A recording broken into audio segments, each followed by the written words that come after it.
जब आप फॉरेन जाने का सपना देखते हैं तो उसमें सिर्फ एक डेस्टिनेशन नहीं होता, बल्कि एक पूरी जर्नी होती है। एक सपना होता है बेहतर जिंदगी का, एक मकसद होता है सेल्फ ग्रोथ का, और एक उम्मीद होती है नए अवसरों की। लेकिन इस सपने को पूरा करने की राह में जो सबसे बड़ा चैलेंज आता है वो होता है इमिग्रेशन सिस्टम की कॉम्प्लेक्सिटी और वीजा प्रोसेस की अनप्रेडिक्टेबिलिटी।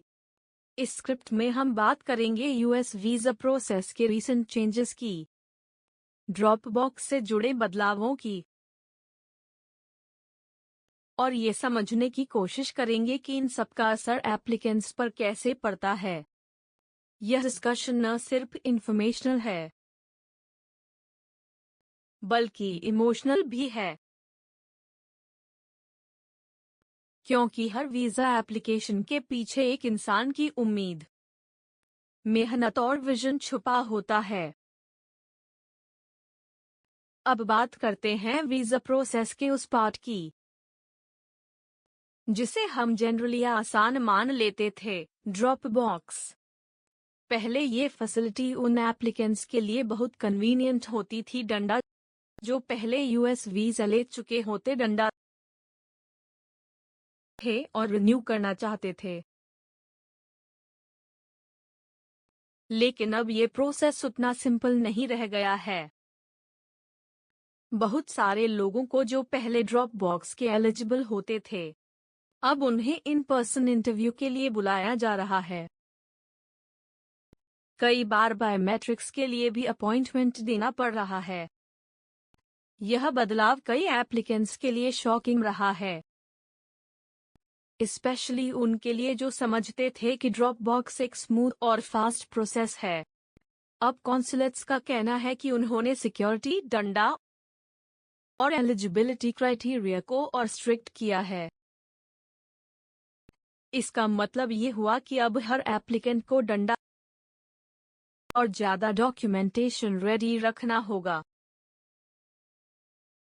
और अनप्रेडिक्टेबिलिटी के लिए तैयार रहना होगा। कई बार ऐसा भी देखा गया है कि इंटरव्यू वेवर के लिए इनिशियली एलिजिबल होने के बावजूद बाद में ईमेल डंडा या नोटिफिकेशन आता है कि उन्हें वैक या कॉन्सुलेट विजिट करना होगा। इससे ट्रैवल प्लान्स डिले होते हैं, फ्लाइट कैंसिल करनी पड़ती है डंडा और मेंटल स्ट्रेस भी बढ़ता है। अब बात करते हैं उन एप्लीकेंट्स की जिनका पहले से वीजा रिजेक्ट हो चुका है। उनके लिए ड्रॉप बॉक्स अब लगभग बंद हो चुका है। अगर आपका किसी भी कैटेगरी में पास्ट रिजेक्शन रहा है, चाहे वो B1 B2 हो या F1 या H1B, तो हाई चांस है कि आपका एप्लीकेशन ड्रॉप बॉक्स से रिजेक्ट हो जाएगा डंडा और आपको इंटरव्यू के लिए बुलाया जाएगा। इसका साइकोलॉजिकल असर भी होता है। बहुत से लोग यूएस में अपने बच्चों से मिलने जा रहे होते हैं, कोई कॉन्फ्रेंस अटेंड करने जा रहा होता है, कोई ग्रेजुएशन में शामिल होना चाहता है। जब इस तरह की अनसर्टेनिटी आती है तो वो सिर्फ एक अपॉइंटमेंट डिले नहीं होता, वो एक पर्सनल मोमेंट खो देने जैसा होता है। अब बात करते हैं टाइमलाइन की। पहले ड्रॉप बॉक्स से वीजा प्रोसेसिंग 7 to 10 डेज में हो जाती थी, अब वो 3 से 4 हफ्ते तक स्ट्रेच हो रही है। कुछ केसेस में तो एडमिनिस्ट्रेटिव प्रोसेसिंग भी लग रही है, जहां 221G का नोटिस आता है और केस होल्ड में चला जाता है। यहाँ एक और मेजर फ्रस्ट्रेशन ये है कि एम्बेसी डंडा या कॉन्सुलेट प्रॉपर रीजन नहीं देते, सिर्फ स्टेटस चेंज होता है डंडा रिफ्यूज्ड या एडमिनिस्ट्रेटिव प्रोसेसिंग डंडा और एप्लीकेंट्स को खुद ही गेस करना पड़ता है कि इश्यू क्या है। कई बार तो डॉक्यूमेंट्स भी मांगते हैं और फिर वीक्स लग जाते हैं रिव्यू में। अब बात करते हैं बायोमेट्रिक्स की। पहले ड्रॉप बॉक्स एप्लीकेंट्स को बायोमेट्रिक्स से छूट मिलती थी, लेकिन अब कई केसेस में बायोमेट्रिक्स कंपल्सरी किया जा रहा है, जिससे एप्लीकेंट्स को अलग से अपॉइंटमेंट लेना पड़ता है। यह एक एडिशनल ट्रिप बन जाता है, जो वर्किंग प्रोफेशनल्स और एल्डरली पीपल के लिए काफी इनकन्वीनियंट होता है। ऐसे में एक बड़ा सवाल ये उठता है, क्या यूएस इमिग्रेशन सिस्टम एप्लीकेंट्स को डिस्करेज कर रहा है? क्या यह एक सॉफ्ट रिजेक्शन स्ट्रैटेजी है? क्योंकि कॉन्सुलर ऑफिसर्स अब ज्यादा स्क्रूटनी कर रहे हैं और कई बार माइनर एरर्स पर भी वीजा डिनाई कर रहे हैं। Documentation clarity, intent proof, travel history, सब कुछ अब बहुत अहम हो गया है। अब बात करते हैं F1 वीजा एप्लीकेंट्स की। रीसेंट अपडेट्स में देखा गया है कि कई स्टूडेंट्स जो ड्रॉप बॉक्स के एलिजिबल थे, उन्हें भी इंटरव्यू कॉल आया है। खासकर उन स्टूडेंट्स को जिनका पहले से सर्विस टर्मिनेट हुआ हो या जिनकी I-20 में कोई अमेंडमेंट हो।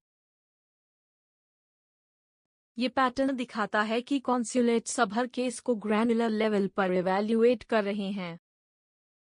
इसी के साथ एक और इश्यू है डंडा सिस्टम ग्लिचेस। बहुत सारे एप्लीकेंट्स रिपोर्ट कर रहे हैं कि उनका DS-160 कॉन्फर्मेशन नंबर पोर्टल पर एक्सेप्ट नहीं हो रहा है। कई बार पेमेंट कॉन्फर्मेशन पेंडिंग में रहता है और हेल्पलाइन से कोई सॉलिड रेजोल्यूशन नहीं मिलता। इससे अननेसेसरी डिले होता है और एप्लीकेंट की मेंटल एंजाइटी बढ़ती है। इन सब के बीच एक नई समस्या है, रीशेड्यूलिंग पॉलिसी। पहले एप्लीकेंट्स आसानी से अपॉइंटमेंट्स रीशेड्यूल कर सकते थे, लेकिन अब रीशेड्यूलिंग लिमिट इम्पोज्ड कर दी गई है। अगर आप 2 या 3 बार से ज्यादा रीशेड्यूल करते हैं डंडा, तो आपकी एप्लीकेशन ब्लॉक हो सकती है। इससे लोग अब अपॉइंटमेंट्स लेने से डरते हैं, क्योंकि वो अनसर्टन है कि फ्यूचर में स्लॉट मिलेगा या नहीं। इस बात का सबसे बड़ा असर होता है फैमिलीज पर। हस्बैंड वाइफ अलग अलग अपॉइंटमेंट्स ले रहे हैं, किड्स को साथ ले जाना मुश्किल हो जाता है और कोऑर्डिनेशन पूरी तरह बिगड़ जाता है। एल्डरली पेरेंट्स जो ट्रैवल करना चाहते हैं अपने बच्चों से मिलने, उनके लिए पूरी प्रोसेस मेंटली एग्जॉस्टिंग बन जाती है। एक और कंसर्न जो अब बढ़ रहा है डंडा, वो है रीजनल इनइक्वालिटी। बड़े सिटीज में स्लॉट्स जल्दी भर जाते हैं और स्मॉल टाउन से आने वाले एप्लीकेंट्स को ट्रैवल करके दूर के वैक्या कॉन्सुलेट में जाना पड़ता है। इससे न सिर्फ कॉस्ट बढ़ती है, बल्कि टाइम और एनर्जी भी ड्रेन होती है। अब बात करते हैं स्टूडेंट्स और वर्किंग प्रोफेशनल्स की, जिन्हें अर्जेंटली जाना होता है। उनका बिगेस्ट फ्रस्ट्रेशन ये होता है कि इमरजेंसी अपॉइंटमेंट रिक्वेस्ट भी रिजेक्ट हो जाती है, चाहे मेडिकल रीजन हो डंडा या graduation. Unless it's life threatening, consulates emergency justify नहीं मानते। इससे उनका करियर और एजुकेशन इम्पैक्ट होता है। अब बात करते हैं एक इमोशनल एस्पेक्ट की, रिजेक्शन फियर। अब हर एप्लीकेंट मेंटली प्रिपेयर नहीं होता वीजा रिजेक्शन के लिए, लेकिन जिस तरह से ड्रॉप बॉक्स से भी रिजेक्शंस हो रही है, वो एप्लीकेंट्स को इमोशनली वीक बना रही हैं। लोग अब वीजा अप्लाई करने से डरने लगे हैं। उनका कॉन्फिडेंस टूटने लगा है। अब देखते हैं फ्यूचर स्ट्रैटेजी क्या होनी चाहिए। सबसे पहले एप्लीकेंट्स को ये समझना होगा कि ड्रॉप बॉक्स अब कोई गारंटीड सेफ ऑप्शन नहीं है। हर केस को कॉन्सुलेट अब अलग तरीके से देख रहा है, इसलिए डॉक्यूमेंटेशन क्रिस्टल क्लियर रखें। Previous travel history, income proof, ties to home country, डंडा, सब कुछ लॉजिकल वे में प्रिपेयर करें। DS-160 भरते समय हर डिटेल डबल चेक करें। कोई भी डिस्क्रेपेंसी फ्यूचर में बिग इशू बन सकती है। इंटरव्यू वेवर लेटर आए तो भी प्रिपरेशन करें कि कभी भी कॉल आ सकता है बायोमेट्रिक्स से आए इंटरव्यू के लिए। स्लॉट बुकिंग के समय पेशेंस रखना बहुत जरूरी है। बॉट्स और एजेंट्स के थ्रू फेक अपॉइंटमेंट लेना अब रिस्की है। अगर सिस्टम आपको डिटेक्ट कर लेता है डंडा, तो आपकी पूरी प्रोफाइल सस्पिशियस फ्लैग हो सकती है। अगर आप किसी ट्रैवल एजेंट, डंडा या वीजा कंसल्टेंट से हेल्प ले रहे हैं, तो मेक श्योर कि वो अपडेटेड हो करंट एम्बेसी पॉलिसीज से। रॉन्ग एडवाइस आपके केस को हार्म कर सकती है। अगर रिजेक्शन हुआ है तो इमीडिएट रीअप्लाई करने की बजाय रीजन एनालाइज करें।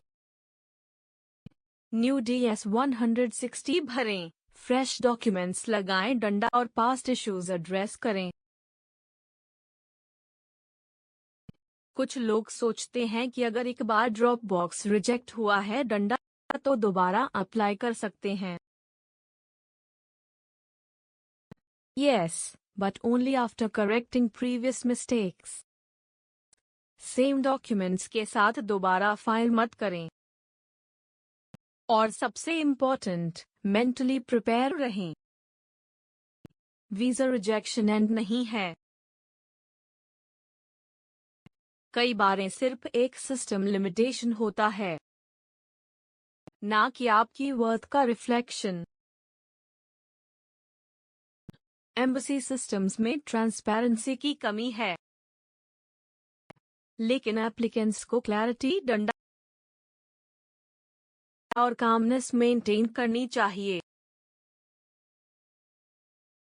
आखिर में ये कह सकते हैं कि यूएस वीजा सिस्टम लगातार इवॉल्व हो रहा है, चाहे वो ड्रॉप बॉक्स हो, इन पर्सन इंटरव्यू हो, डंडा या एडमिनिस्ट्रेटिव प्रोसेसिंग। हर स्टेप में अब ज्यादा स्क्रूटनी है, ज्यादा डॉक्यूमेंटेशन है, डंडा और ज्यादा पेशेंस की जरूरत है। ये सिस्टम आपको टेस्ट करता है, डंडा आपके पेपर वर्क की क्लैरिटी, आपके इंटेंट की ऑनेस्टी, डंडा और आपकी मेंटल स्ट्रेंथ की डेप्थ। लेकिन अगर आप वेल प्रिपेयर्ड हैं, जेन्युइन हैं और सही अप्रोच फॉलो करते हैं, तो ये रास्ता मुश्किल जरूर है पर नामुमकिन नहीं। हर रिजेक्शन एक नई प्रिपरेशन की शुरुआत हो सकती है। हर डिले एक नई अपॉर्चुनिटी का इंतजार हो सकता है। तो अगर आप यूएस जाने का सपना देख रहे हैं, तो डरिए मत, घबराइए मत, बस तैयार रहिए डॉक्यूमेंटेशन के लिए, कम्युनिकेशन के लिए, डंडा और सिचुएशन को कामली हैंडल करने के लिए।